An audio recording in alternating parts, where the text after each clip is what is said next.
حتیٰ سار قدرہ فیہ، حتیٰ کہ یہ بلند مقام پا گیا۔ پھر ایسا ہوا کہ وہ طلب الحدیث، یہ طلب حدیث میں لگ گیا، وفاق فیہ اہل زمانہ، اور اپنے وقت کے علماء میں نمایاں نام پیدا کیا، بلند ہوا۔ حتیٰ خلع ربقۃ التقلید، حتیٰ کہ اس نے تقلید کے رسی کو اتار پھینکا، اور وتحلی بمنصب الاجتہاد، اور اپنے آپ کو اجتہاد کے مرتبے سے مزین کیا اور ایک مجتہد ہو گیا۔ اس سے ظاہر ہوا کہ جو قاضی شوکانی تھا یہ زیدی شیعہ تھا۔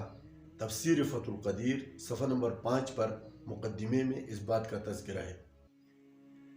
یہ عبدالحق بنارسی جو تھا یہ اسی زیدی شیعہ قاضی شوکانی کا شاگرد تھا۔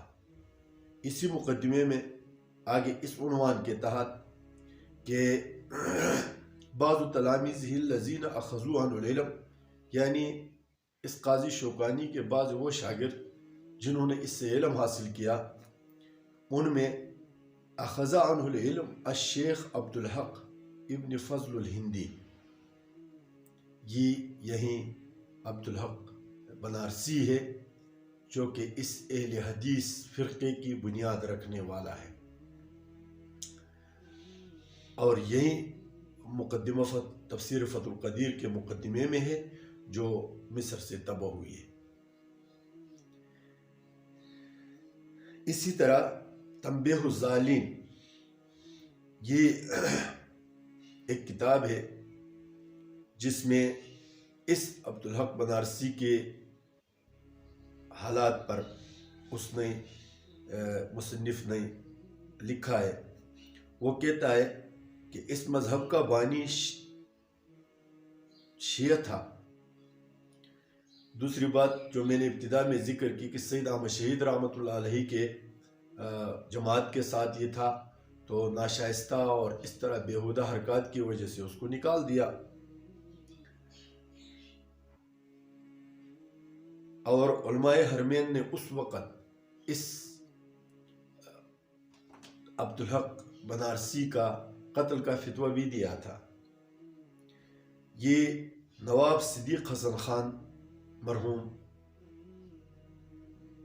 بھی اپنے آپ میں بہت بڑا مقام رکھتا ہے، اس نے بھی اس عبدالحق بنارسی کے حوالے سے لکھا ہے اپنے کتاب سلسلۃ الحسیت میں کہ در اوسط عمر بعض در عقائد ایشاں بسوئی تشیع و جزء معروف است، یعنی درمیان عمر میں یہ شیعہ مذہب کی طرف عقائد کے اعتبار سے مائل ہو گیا تھا۔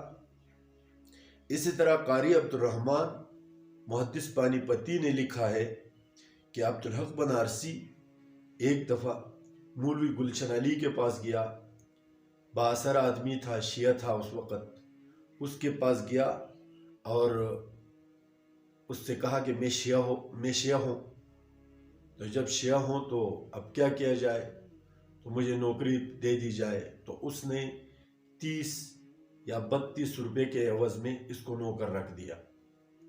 اب آپ یہ اندازہ لگائیں کہ یہ اس اہل حدیث فرقے کا بانی ہے، اور وہ بڑے فخر سے اس کے حوالے جات بھی نقل کرتے ہیں۔ تو اب ظاہر ہے کہ شیعہ ایک الگ مذہب نہیں، ایک الگ دین ہے ان کا۔ اگر کوئی آدمی انہی عقائد اور انہی نظریات کا پیروکار ہو تو اس کے پیچھے چلنے والے وہ اپنے آپ کو کیسے اہل سنت والجماعت سے شمار کر سکتے ہیں؟